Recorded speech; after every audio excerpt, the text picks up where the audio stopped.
I'm Margaret Ann Windsor, and the name I have to use is Peggy Ann Dempsey, married to Childers.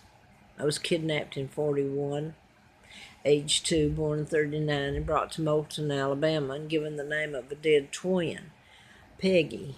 Peggy and Carl, both twins, were killed by their mother, Lina Dempsey, and I was placed there, my identity stolen, given her identity. Now, I wanted to, since I put up a lot of videos over the years, I wanted to put this one up today because I've just put up a couple already this morning. I guess this will be my last one. The reason I'm putting this one up is I want to reference back to, I was writing about mind control murders being done in patterns, because mind control is invisible, so how do you prove it? When I was telling about it, started telling in 76, and almost killed April Fool Day of 80, and then a letter from the FBI, June the 23rd of 79, ongoing investigation, national security involved. I was telling about mind control murders, and I was telling back then, because quite frankly, I knew the murders were being done. I didn't know really the mechanism used. Well, that's what Maynard Jackson, the mayor of Atlanta, and so odd, this whole thing. Lee Brown was police commissioner, and they went on national ABC television back then, just prior to, about 2 weeks prior to Wayne Williams being arrested for the murders of the two blacks in Atlanta, and children, and charged with the rest of them, but they weren't proven. But they went on and said that Wayne wasn't guilty, it was the mechanism used. So it's mind control's the mechanism. Wayne's in prison, by the way. And I hope people don't accuse me of being racially motivated, that I'm prejudiced and using, because I'm the person who was trying to tell about what happened to Wayne. People jump on the bandwagon now when you simply make a comment, and they'll come on and say, well, you said that because we're black, didn't you? Well, maybe you say this because I'm white. My point is, I was trying to help Wayne Williams, Mary Welcome, and I was the most unprejudiced person.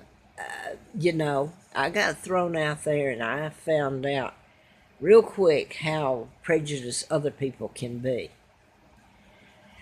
Oh, so I was living in a world where I really found out how cruel, and then there's a few souls that step in and thank God or thank goodness or something.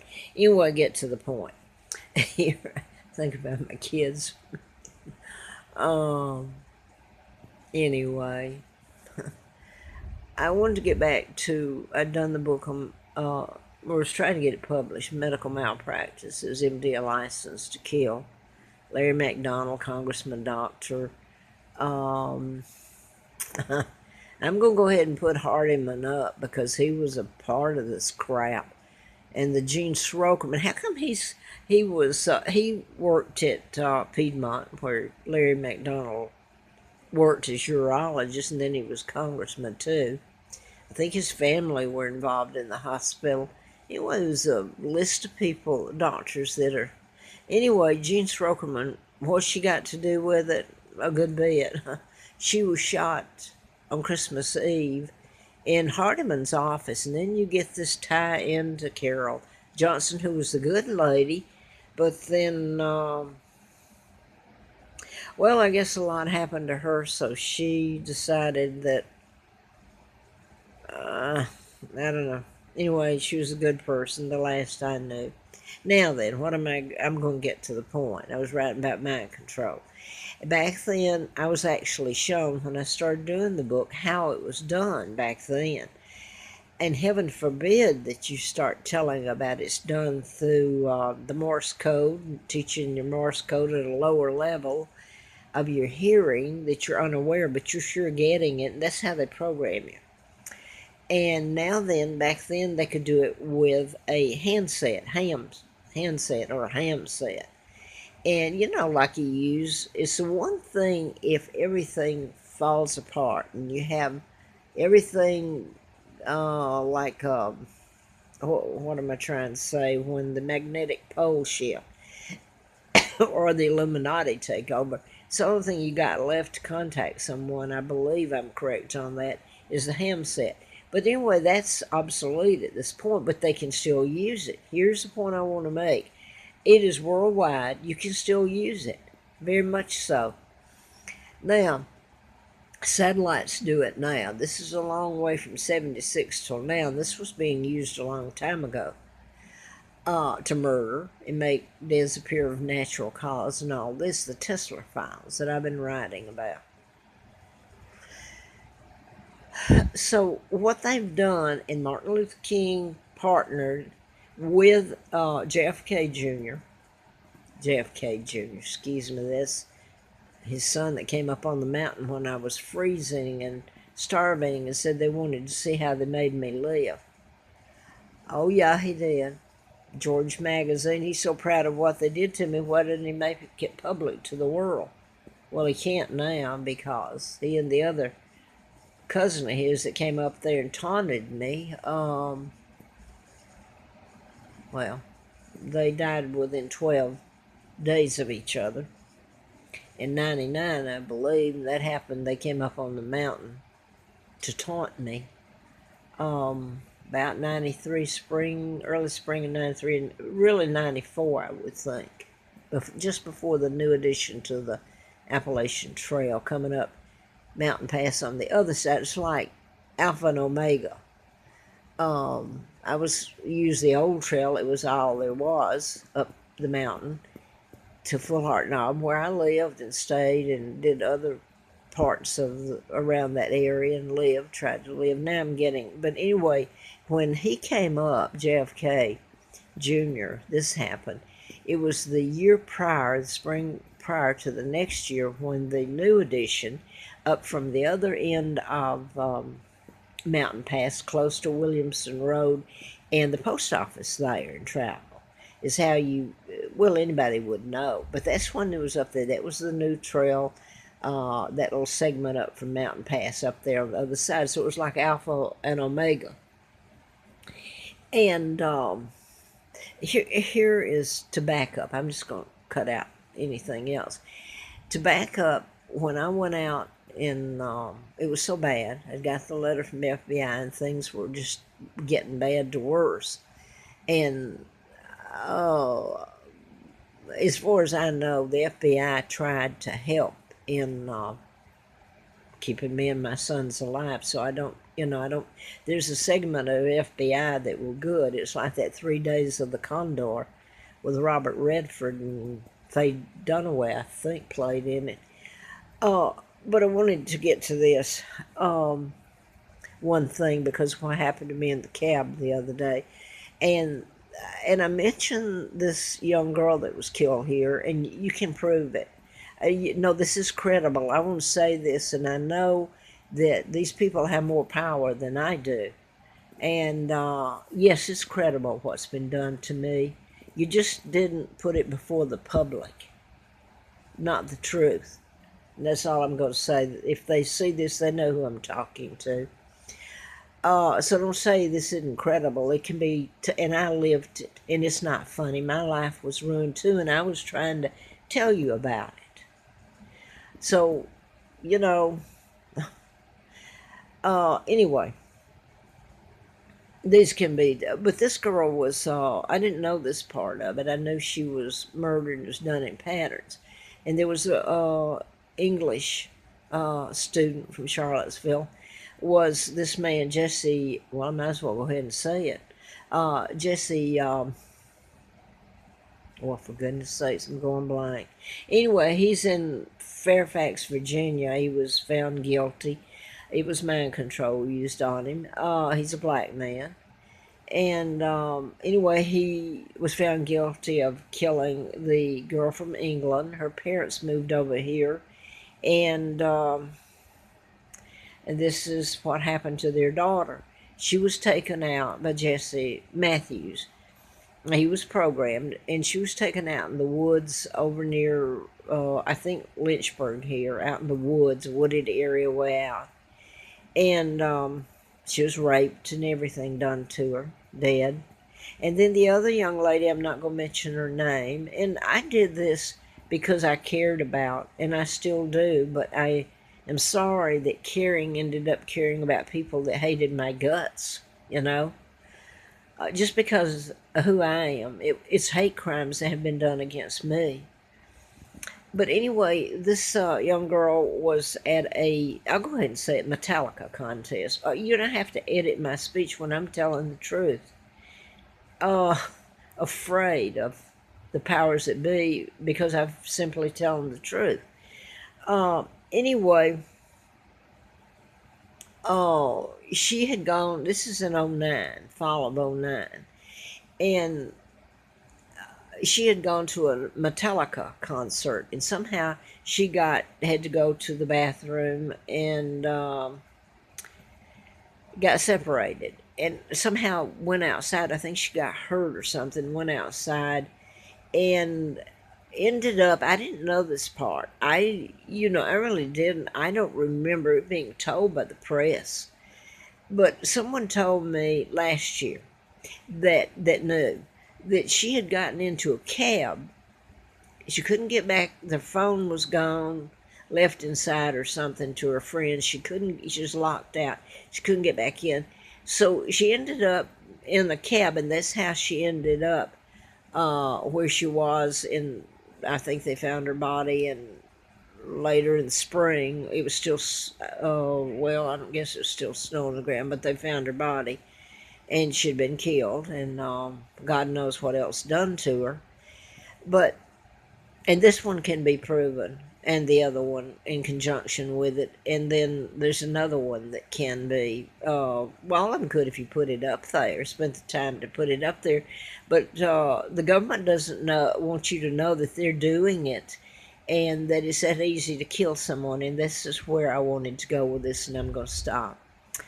When I went out to Texas to try to get away and go to find a job and live with for a couple of weeks with my husband's sister, Laura, who lived in Abilene at the time.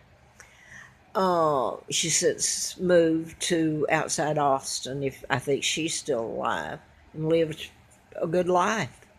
Anyway, I call John, my husband, whichever, he's supposed to be ex, but anyway, had called her, and it was okay to come out and stay for a couple of weeks, and if she could help me find a job, bring the boys out there and get them away from Atlanta. I didn't know about being kidnapped at that time. I did know subconsciously. I've been told that, and I know that's true.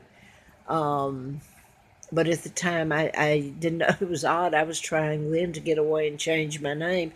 I didn't know, or subconsciously I did, my name had already been changed to Peggy Ann Dempsey, and I married Childers. Anyway, point being, I get out there to Mesquite, outside Dallas. I had enough money to spend the night there. I was so tired because I slept in those areas where you park. Coming on out, I didn't have money. And I called Laura the next morning and told her I was there. And I called her just before I left to make sure it was okay, that I still come out there. And that was in still a couple of weeks. Yeah, well, I called her now. I'm out there. And she tells me I'm no longer welcome. I can't come. So I'm shocked to go back. My apartment's taken. My ex-husband has got the lease, which was all illegal, moved my furniture to another building within the same complex. There was no misunderstanding. The security deposit was mine. The apartment was mine. Everything was gone. And I was almost killed April through the day of 80. I should have died. It was massive what they did to me. Anyway, back to point I was going to make. I left sometime in March, 12th, 15th, about that time period and went out to see if I could stay with Laura and find a job out there. And I turned around, came back, and everything was gone. And on the way out there, when I was still in Huntsville, I stopped by there, and I called a private detective, and his name was Dutch Holland. That really was his name. He worked for the district attorney. Now, this is just prior to the massive that almost killed me, and later that year I ended up working for the district attorney in Huntsville. I was taken there illegally over the state line in the condition I was in. I went to work for the district attorney Fred Simpson. Now I want to go back. This man that I'm calling earlier in March, before April Fool Day of '80 when they did that, and then working for the DA that fall, or summer and fall, I called him, Dutch Holland, and come find out he worked for the district attorney that I ended up working for at the end of that year. I called him about mid-March, and he told me that he just told me about talking to me about mind control. He said that he had someone call him. She was divorcing her husband, and he didn't get into detailed name or anything, but he said that she made the phone call to him, and she was given it's hypnotic suggestions or mind control, whatever you want to call it, programming. It's just that easy, though, to do. Seriously, you've been lied about, and people call me a liar. No, I haven't. Beg pardon. Anyway, he said that she ended up shooting herself, I think, or she committed suicide. And then I've told about when I was working for the DA. This is later when all that happened. That fall when I'm working for the DA about, and I've forgotten her name now, but she came. I was living in a motel, and she came, and Bonnie Saylor. Okay, Bonnie Saylor. And her husband, she asked me if I could help by going to the district attorney I worked for, that nobody would help her, that her husband and two others worked in a lab and were ready to retire, had top security out at working for the government out there, NASA, or working for Redstone Arsenal, the government out in Huntsville. And they were ready to retire, and that they put them under investigation, and that her husband, she went home and her husband had a rifle and he'd shot himself, but it was weird how he was able to do it, but supposedly he did shot himself, dead. The other man had a rare cancer and died within 3 months, I believe she said, and then the other one drove his car into the Tennessee River and drowned, and nobody would touch it. And you sure weren't supposed to talk about it. Now, I'm going to get to this point. It was just that easy back then to use a ham set, or heaven forbid the government, how massive, use your communication satellites, which I've been talking about in the past. And that's how Philip Graham of the Washington Post, and Mrs. Graham didn't want to hear it. Anyway, he wasn't the good guy. Some of these people you're making heroes out of are your Illuminati.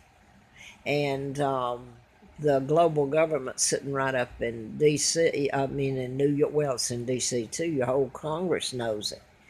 They're part of it. So anyway, your United Nations and Rockefeller Plaza Center, Rockefeller, everything up there, headquarters with the United Nations, which they control. It's your Illuminati and end times.